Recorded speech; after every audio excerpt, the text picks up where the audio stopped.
Hey lovelies, today I'm going to show you how to make a background with quite a lot of texture in it using embossing powder and some watercolour paint. So the first thing I've done is grabbed a piece of white cardstock. It's not a textured cardstock, it is a plain white cardstock, and I'm going to use embossing ink to stamp my stamps just randomly over the page. I've got a coffee ring and I've got a splatter mark, or a couple of splatter marks.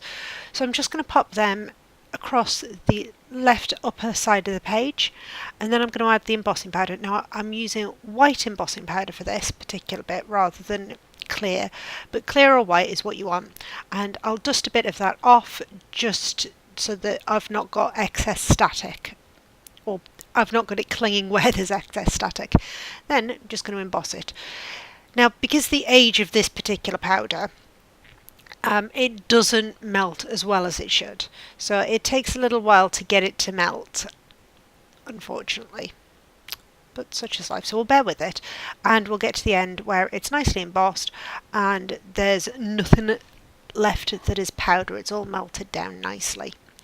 And I'm just testing with my finger to see whereabouts I've got powder left or not, as the case may be.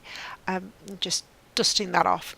Now I'm going to come on to my paints. Now this is a watercolour palette I have had for ages. You may have a bigger set, you might have a smaller set, it doesn't matter. And I'm going to use three colours here. So I'm going to use a green, I'm going to use some purples, and I'm going to use some blues. And I'm just dotting them on. Now watercolour will dry lighter, so if you want a more potent effect you need to add more colour. If you're happy for it to dry lighter, then you don't need to add as much colour. Really simple. I'll dry it off with my heat gun, and I've tried not to mix the colours too much. I am picking up pools of excess water just with a cloth. It helps it dry a bit faster, really, that's all. And I might add a little bit more here and there, a few spatters, and I'm just edging it out a bit, sort of fading it out, so that I'm happy with the background that I've got. And as you can see, or at least you will see if you can't see it now, the white embossing powder resists the paint, so you don't get the colour there, you get what appears to be more texture to it than anything else, and it's really effective in adding some depth to your page. All I'm doing is just cleaning up the embossing powders, just pulling away any excess pigment from them and the cloth. And now I'm going to add my photos. So these are 6x4 photos that I am cutting down a bit because, you know, I want to use the photos, but they're going to be too big as 6x4s together. They'll just cover up too much of the background.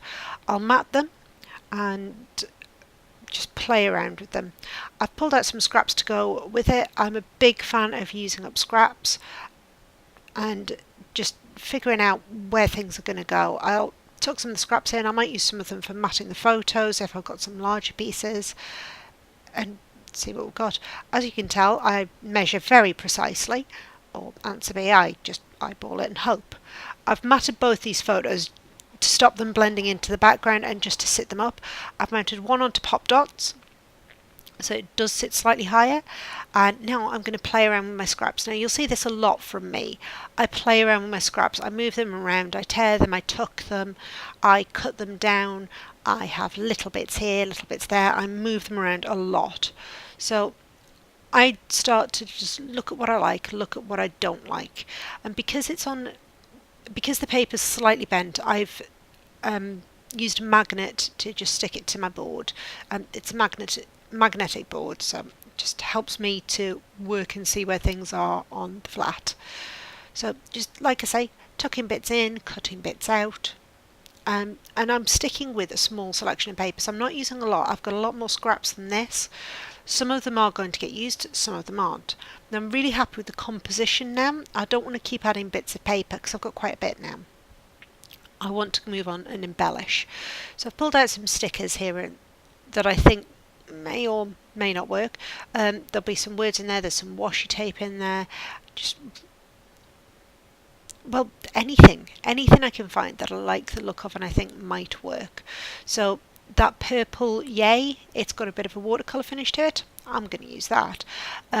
These label stickers, I'm going to use just the edges, just to add a pop of colour here and there, or just to help bring things together.